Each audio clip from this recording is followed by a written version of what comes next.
Assalamualaikum warahmatullahi wabarakatuh. Okay, this is the first part of chapter 5, cost of capital. Okay, basically cost of capital ni we refer to cost of financing. Okay, you tahu capital adalah modal, maksudnya cost untuk you dapatkan modal. Especially for business lah. Okay, you nak dapatkan financing for business. So setiap modal yang kita dapat tu normally ada cost tertentu yang you kena keluarkan dahulu. Okay, so let's look at the first subtopic, which is sources of long term financing. Okay, sumber long term financing tadi, sumber modal tu. Okay, yang ni basically you dah belajar dalam fundamental of finance. You dah belajar topik apa tak silap saya, cost of long term financing. You belajar macam mana nak kira cost of bond, cost of preferred stock, cost of common stock. Okay, so yang ni macam revision lah. First part ni macam revision apa yang you dah belajar sebelum ni. Alright, so in terms of sources for long term financing ni ada 3. Okay, the first one is debt, or kita kenali sebagai bond.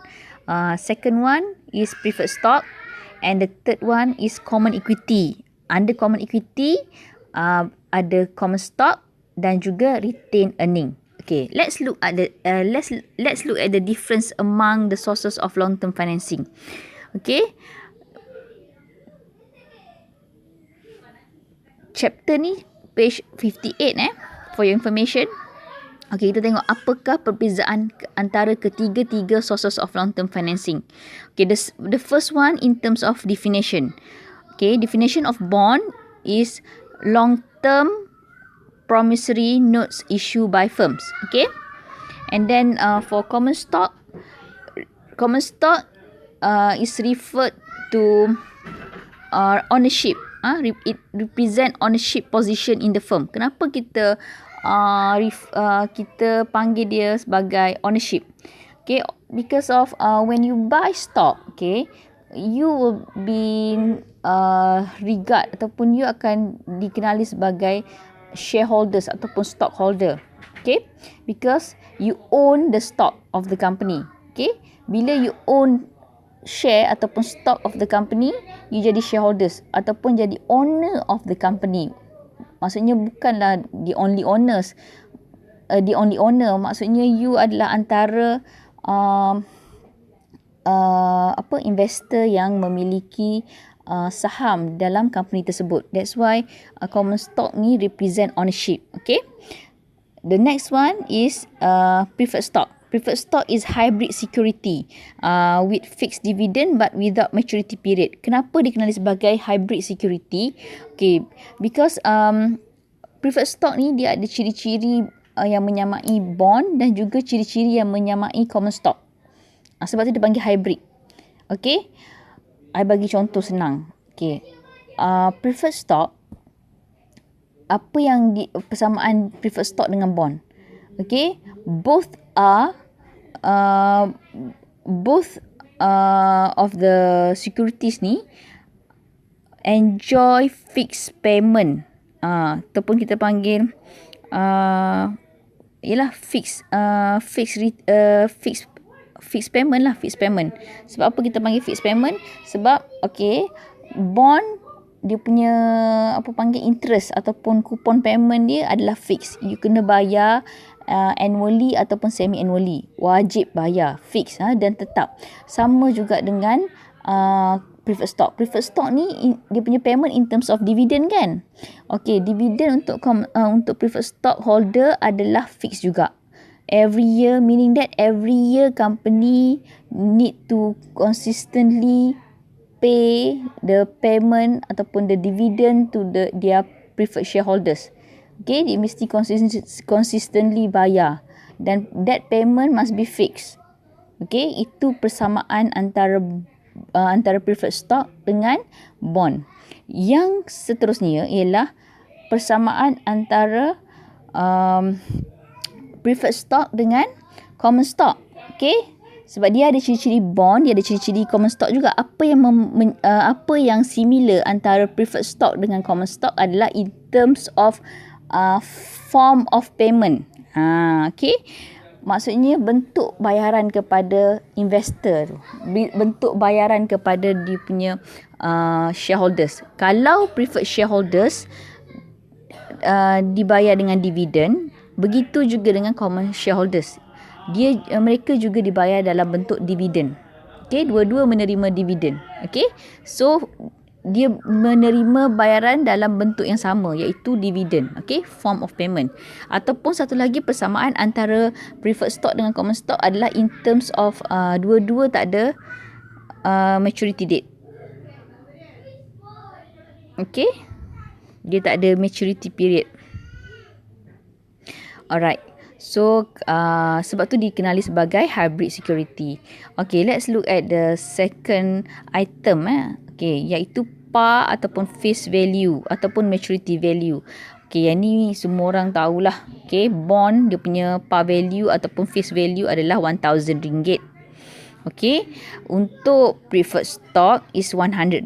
Betul? Okay, cuma common stock ni jarang ada par value. Okay, selalunya kalau ada dia akan bagi tahu. Let's say dalam question tak ada par value for common stock, kita assume common stock punya par value adalah RM1. Okay? Okay. Yang ketiga adalah in terms of maturity period. Bond there is a maturity period. Ada maturity period kan? Dia ada 10 years dia punya maturity period, ada yang 20 years. Okay, tapi untuk common stock no maturity period. Begitu juga dengan preferred stock. There is no maturity period. Okay. Yang keempat, in terms of liability or equity. Okay, nak tahu sama ada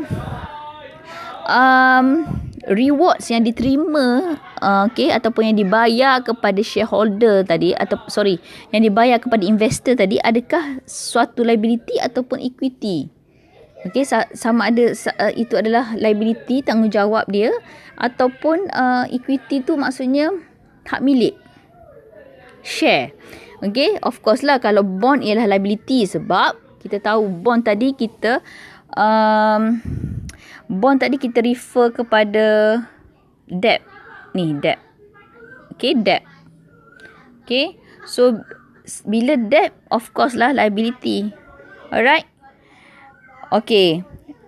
And then common stock dengan preferred stock ni adalah equity sebab share kan. Common stock dengan preferred stock ni adalah share. So bila share kita refer dia kepada share, maksudnya dia punya investor adalah shareholder. Bila shareholders dia ada ownership kat situ. That's why untuk common stock dengan preferred stock adalah equity. Okay, in terms of tax deductible. Okay, bond, yes, tax deductible. Okay, kita boleh deduct dengan tax. Sebab tu kalau you tengok dekat income statement tu kan, tak apalah, itu lebih kompleks. Tapi just bear in mind yang bond ialah tax deductible. However, for common stock dengan preferred stock, common stock no, but preferred stock yes. Okay, so only common stock is not tax deductible. Dia tak boleh tolak tax. Okay, and then periodic payment is called. Okay, tadi payment untuk bond kita kenali dia sebagai interest, ataupun nama lain dia adalah coupon payment. Okay, common stock kita punya bayaran dia kepada kepada shareholder tu kita panggil dia sebagai dividen. Okay, you akan kalau you sebagai investor, you akan receive dividend. Begitu juga dengan preferred share ataupun preferred stock, you akan terima in terms of dividend. Okay, yang ketujuh is the payment in fixed amount. Yes, dia mesti fix kan, tadi kita dah discuss ni. Okay, untuk bond dengan preferred stock, dia punya payment must be fixed.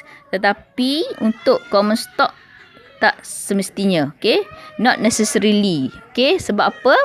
Sebab common stock ni, okay, company tak wajib bayar dividen kepada common shareholders. Okay, company tak wajib bayar. It depends on the dividend policy of the company.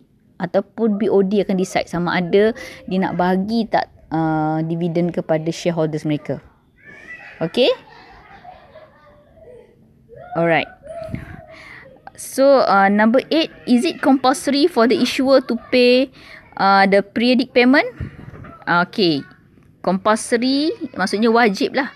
Okay. Untuk bond, yes. Compulsory. Sebab hutang kan wajib dibayar. Okay. Untuk preferred shareholders ataupun preferred stock ni, yes juga. But can be accumulated in the future due to having financial difficulty to pay dividend in the current year. Okay, preferred stock wajib bayar setiap tahun. Tetapi sekiranya company menghadapi masalah untuk membayar dividen pada tahun tertentu, company boleh accumulate. Maksudnya dia bring forward ataupun carry forward. Maksudnya benda tu dia akan terkumpul pada tahun seterusnya. Bukan lupus, bukan tak bayar langsung, tapi dibayar pada masa akan datang. Dia akan dikumpulkan. Okay, mungkin let's say tahun ni company tak mampu bayar dividen kepada preferred shareholders. Jadi dia akan bayar mungkin next year. Okay, bersama dengan dividen tahun depan juga. So dia terkumpul lah. Alright. Okay. Next. Number 9, in terms of voting right. Voting right ni kita refer kepada hak untuk mengundi dalam EGM company. Bukan mengundi pilihan raya umum apa semua tu. Okay, tapi voting right ni refer kepada bila you nak vote for the board of directors. Okay, company pun dia ada juga pemilihan. Board of directors tu bukan macam automatically ke apa. Okay, memang mereka ni dilantik sekiranya mereka ni adalah majoriti pemegang saham ataupun majoriti shareholders, dia ada peluang cerah lah untuk memegang jawatan dalam sebagai ahli lembaga pengarah. Tetapi normally akan ada juga pemilihan. Okay, so biasanya company akan ada dia punya annual general meeting yang mana semua shareholders, especially common shareholders ni akan attend dan mereka berhak untuk mengundi ataupun pilih siapa akan berada di dalam board of directors. Okay, so of course kalau bond, okay, kita tengok bond holder does not have the voting right. Okay, bond salah ni. Bond does not have the voting right. Okay, sebab apa? Bond mereka ni adalah creditor. Ingat lagi tak, hutang. Okay, mereka ni yang bond holder ni, mereka beli bond daripada company. So company dapat duit. So company, as if company ni borrow that money from the bondholder ataupun from the investor. Okay, so bondholder ni jadi creditor. So creditor ni, they don't have right to interfere interfere dalam internal management of the company. Okay, maksudnya they don't have right to vote for the BOD. Okay, but for common shareholders, yes. Okay, common shareholder has the right to vote. Okay, untuk preferred stock ni actually dia tak ada voting right, tetapi they can involve they can involve in the AGM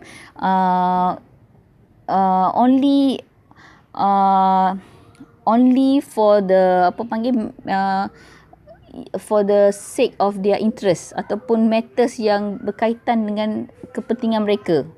Okay, hanya berkait dengan kepentingan preferred shareholders. Dia tidak involve dalam urusan syarikat ataupun internal affair of company, tak ada. Kalau kata ada isu berkaitan dengan mereka, maksudnya contohlah tak dapat payment of dividend ke apa ke, ada benda yang berkaitan dengan kepentingan mereka, mereka boleh involve, tetapi untuk voting right sebenarnya tak ada. Okay, hanya common shareholder saja yang ada voting right. Okay, yang ke-10, hierarchy of claim on income. Okay, hierarchy of claim on income ni macam ni. You pernah tengok tak hierarchy of Maslow? Dia macam piramid kan? So dalam kalau kita tengok dalam piramid ni, biasanya yang paling utama adalah yang paling bawah, betul tak? Okay, hierarchy of claim on income ni maksudnya siapa yang akan diutamakan dalam pembayaran payment dia. Okay, income ni duit kan, pendapatan kan. So untuk bond, preferred shareholder, common shareholders, mereka akan dapat income daripada investment yang mereka buat. Okay, jadi kalau ikutkan hierarchy, yang akan dapat dulu payment adalah bondholder. Bond akan dapat dulu, bondholder akan dapat dulu ikut hierarchy. Yang kedua adalah preferred shareholder, yang ketiga barulah common shareholder. Maksudnya yang first ialah bond, second adalah preferred stock, dan third one is common stock. Okay, so last kali common shareholders akan dapat. Okay, kalau you nak tahu betul ke tidak, you boleh refer kepada income statement. Okay, you tengok income statement kan, start with sales ataupun revenue minus with COGS, you akan dapat gross profit. You tolak dengan all the operating expenses, you will get EBIT, betul? Earning before interest and tax. So daripada EBIT tu, you akan tolak interest, betul? Okay, interest tu bukan sahaja interest on loan, tapi interest yang you bayar kepada bondholder. Meaning that bondholder yang akan terima dulu interest. Okay, lepas tu daripada EBIT tu you tolak interest, you will get EBT. So from EBT you tolak tax kan. Okay, bila you tolak tax, you akan dapat earning after tax ataupun your net income. Daripada net income tu barulah, bila you dah dapat net income, you dah dapat untung bersih tu, barulah you agihkan kepada preferred shareholder. Okay, so preferred shareholder akan dapat dividen dia, dan akhir sekali kalau ada remaining tu baru dapat dekat common shareholders. Okay, sebab itulah payment for common shareholders is not compulsory. Okay, itu in terms of hierarchy of claim on income. Okay, yang ke-11, hierarchy of claim on assets in the event of bankruptcy. Okay, sama juga. Katalah bila company winding up, company dah nak dibubarkan, dah bankrupt. So, masing-masing bondholder, preferred shareholder, common shareholders akan claim lah kan daripada company pendapatan mereka kan, ataupun asset company tu mereka akan claim. Okay, sebab mereka ada hak. Okay, so bila nak claim on asset ni, kita akan dahulukan, kita akan bagi priority kepada bondholder dahulu. Sebab apa? Bondholder ni adalah creditor, ingat, kita berhutang dengan dia. So biasanya bila apa-apa berlaku, kita akan settle hutang dahulu. Okay, yang kedua baru preferred stock, dan last kali barulah dapat dekat common shareholder. Alright, so I hope that for theory part ni you all dah clear. Okay, sebab we are going to move, we want to move to the next one. Kita nak tengok calculation part ni dulu. Okay, so untuk calculation part ni, dia ada beberapa perkara yang you nak kena kira. Okay, kita tahu topik ni berkaitan dengan cost of capital kan. So kita nak kira cost of capital, kita akan menggunakan cara ni. Yang kita nak kira ni, untuk kira cost of capital ni, kita akan kira dengan menggunakan weight average cost of capital, WACC, dan juga weight marginal cost of capital, WMCC. Okay, biasanya soalan final dia akan terus tanya on this one, WMCC.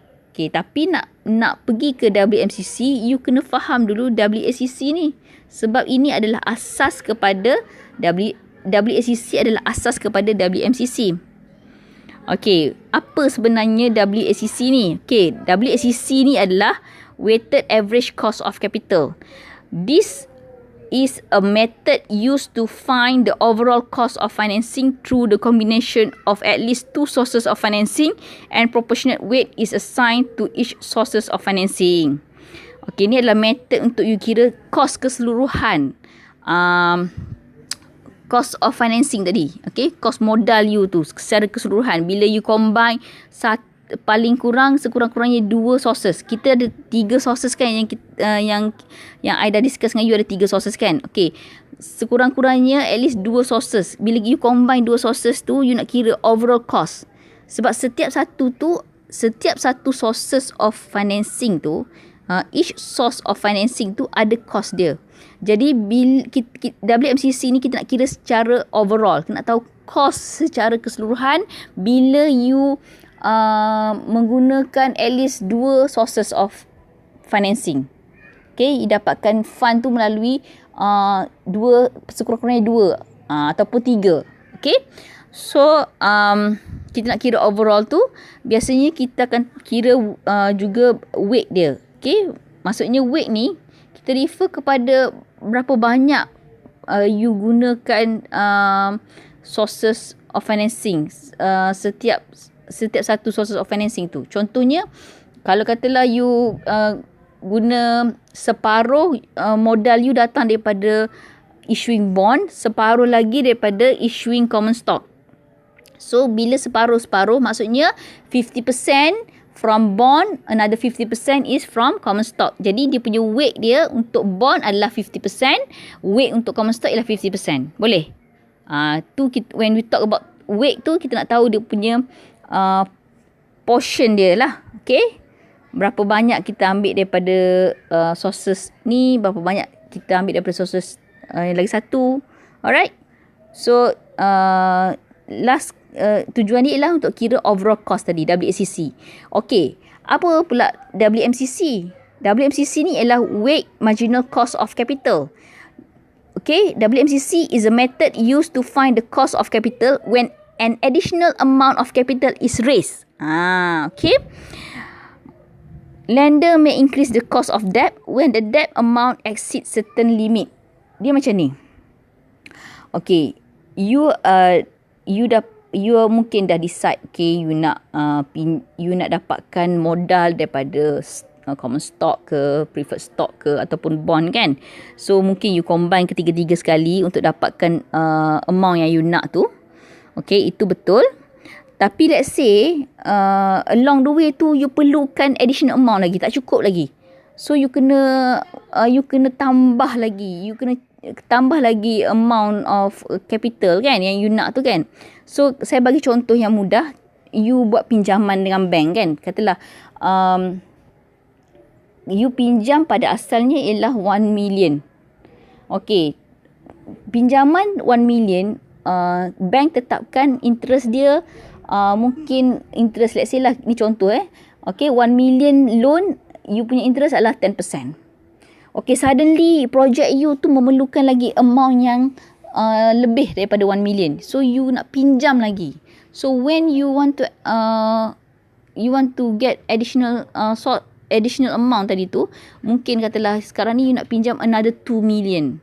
Okay, bila daripada 1 million tu, sekarang ni nak tambah lagi another 2 million, kemungkinan dia punya interest tadi tu bukan lagi 10%, mungkin bertambah lagi, mungkin jadi 12%. Okay, so nampak tak? Jadi you akan ada 2 rate kat situ. Okay, untuk first 1 million, you akan dikenakan interest sebanyak 10%.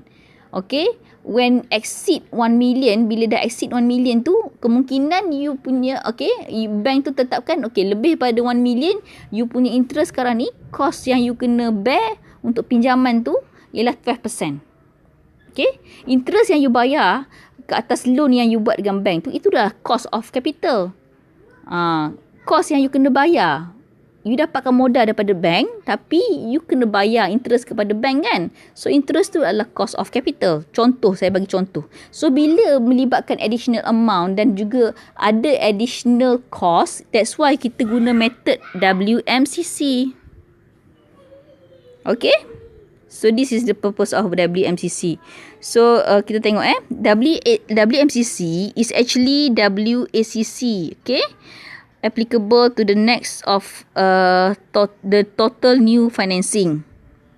Okay, related to the concept is the break point concept. Nanti tengoklah dia ada break point, dia ada break point dia ada range dia. Okay, sebab bila melibatkan additional fund ni, dia akan melibatkan cost yang berlainan. Okay, so weighted average cost of capital may change over time due to changes in the volume of financing. Bila volume of financing you meningkat, of course cost you juga akan meningkat. Okay, this occurs as the volume of financing increases, the risk increases, and the providers of fund require higher return on the funds that they make available. Okay, bila you tambahkan pinjaman you, risiko akan bertambah. That's why normally bank juga akan menaikkan rate mereka. Contoh tadi interest rate tadilah. Boleh? Okey. Kalau dah jelas apa WACC dan juga WMCC ni, okey, kita nak tengok pengiraan cost Tujuan kita nak kira cost of capital kan. So kita kena tengok macam mana nak kira cost of capital ni untuk setiap satu sources. Tapi saya nak bagi tahu you ni tengok ni, combination of sources of financing versus single sources of financing. Okey. You boleh decide untuk combine sources of financing tu. Maksudnya you dapatkan capital you tu daripada sumber, mungkin bukan satu sumber saja, mungkin 2 ataupun 3. Okay, ataupun you hanya rely on single source of financing. Ni versus okay, yang mana lagi bagus? Kalau you rely pada single source of financing, maksudnya kalau you pinjam semuanya sekali. Katalah you perlukan 2 million for your project. So 2 million tu you dapatkan melalui pinjaman. Itu adalah single source of financing. Tapi kalau you combine, maksudnya mungkin you pinjam about 30%, another 70% mungkin you raise the fund through you keluarkan stock lah, you issue stock. Okay, so investor akan beli. So itu mungkin caranya lah kalau you nak combine. So kat sini, each sources of financing has its advantages and disadvantages. Okay, maksud kat sini kata setiap sources of financing tu ada kelebihan dan kekurangan dia. Contoh, debt financing for example is cheaper than equity financing. Equity financing ni refer kepada common stock dan preferred stock tadi. Because debt financing ni adalah apa? Bond tadilah is tax deductible. So basically bond ni is cheaper compare dengan stock. However, equity financing is less risky as compared to debt financing. Okay, dia kata walau bagaimanapun equity financing seperti preferred stock dan common stock ni adalah berisiko rendah berbanding dengan bond. So combination of both sources of financing will help the company to reduce its financial risk. So the best one is to combine, sebab masing-masing ada kelebihan dan kekurangan. Jadi bila kita combine tu, dia akan jadi lebih baik lah untuk you punya financial, untuk you raise the fund. Okay, sebelum kita kira yang combination, sebab bila combination of sources of financing ni, kita nak kira dia punya cost, kita kena guna WACC ataupun WMCC kan.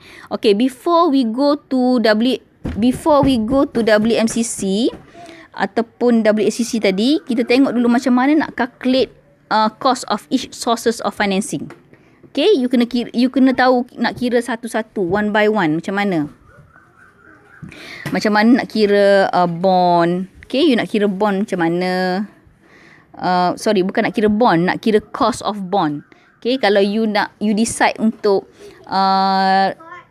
raise your fund melalui issuing bond tu, you kena tahu cost dia macam mana nak kira. Okay, so basically untuk kira cost of bond ni ada 2 step. Okay, the first one, you have to calculate the cost of issuing bond before tax. Okay, sebelum you deduct tax. And then barulah you dapat cost of issuing bond after tax, KBAT. Okay, yang kita nak tengok ni yang final ni, iaitu KBAT ni berapa. So before you dapat cari KBAT ni, you kena cari KB dulu. So formula nak cari KB, okay, cost of bond adalah coupon rate times with par value. Okay, coupon rate ni normally interest rate lah yang dibagi dalam soalan tu. Interest rate untuk bond berapa, darab dengan par value.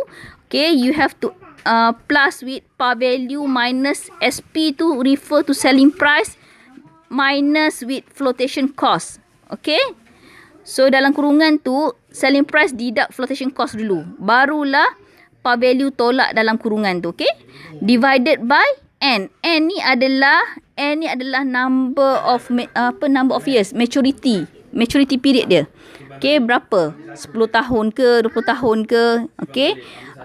Sebab bond dia ada dua kan, semi-annually ataupun annually. Tetapi kebanyakan soalan diguna annually lah. Tapi kalau katalah diguna semi-annually, maksudnya you kena times 2 lah kat sini. Okay. Okay, itu yang seterusnya you kena bahagikan. You kena bahagikan dengan par value plus with selling price minus flotation cost. Okay, divided by 2. Okay, this is the formula. Ini formula yang you dah belajar dalam FIN 242. Okay, you dah belajar ini. Bila you dah dapat KB ni, this is KB. Next step is KB ni you times with 1 minus tax. Okay, yang ni 1 minus tax. Baru you dapat KBAT. Alright. Okay, next. Okay, sebelum saya pergi kepada cost of issuing preferred stock, you tengok ni ada beberapa, kita panggil beberapa short form, abbreviation yang boleh jadi rujukan you kalau you tak faham apa maksud CR, apa maksud PAR, apa maksud SP. SP is refer to selling price ataupun market price. Okay. FC adalah flotation cost. Okay, untuk flotation cost ni normally dia akan bagi dalam RM ataupun kalau dia tak bagi, dia bagi persen. Kalau dia bagi persen, okay, bear in mind, kalau dia bagi dalam percentage, you ambil persen. Okay, kalau dia bagi dalam persen, dia bagi dalam persen, you kena ingat, you ambil, biasanya dia percent of selling price. Okay, katalah dia bagi dia bagi katalah 2%. Flotation cost is 2%. So 2% of selling price. Kecuali dia dah bagi kat situ 2% of par value, okay, you kena ambil par value lah. Okay, you kena bear in mind yang ni. Sebab takut student tak ingat. Dia tengok soalan ni mungkin tak lengkap kot. Bila soalan tu bagi flotation cost is 2% saja. So you mula question 2% of what? Remember kalau dia bagi tahu 2% saja ataupun 3% ke, dia bagi percentage saja, maksudnya percentage tu adalah a percent from percentage tu ialah percentage of selling price okay, kecuali dia bagi dia dah state benda lain, dia bagi 2% of par value, so you kena darab dengan par value lah. Okay, so N is refer to number of years and tax is refer pada corporate tax yang dibagi dalam soalan lah. Alright, tax ni nak kira nanti, you nak kira KBAT kan. Okay, let's move to preferred stock. How to calculate cost of issuing preferred stock. Cost of issuing preferred stock ada rate juga. Tadi kalau cost of bond, kita gunakan interest rate ataupun coupon rate. Tapi untuk preferred stock, dia ada bagi dividend rate. Okay, kalau dia bagi dividend rate, you darab dengan par value. Let's say dia tak bagi dividend rate, dia bagi dividend saja dalam RM. So, you tak perlu darab dengan par value. Okay?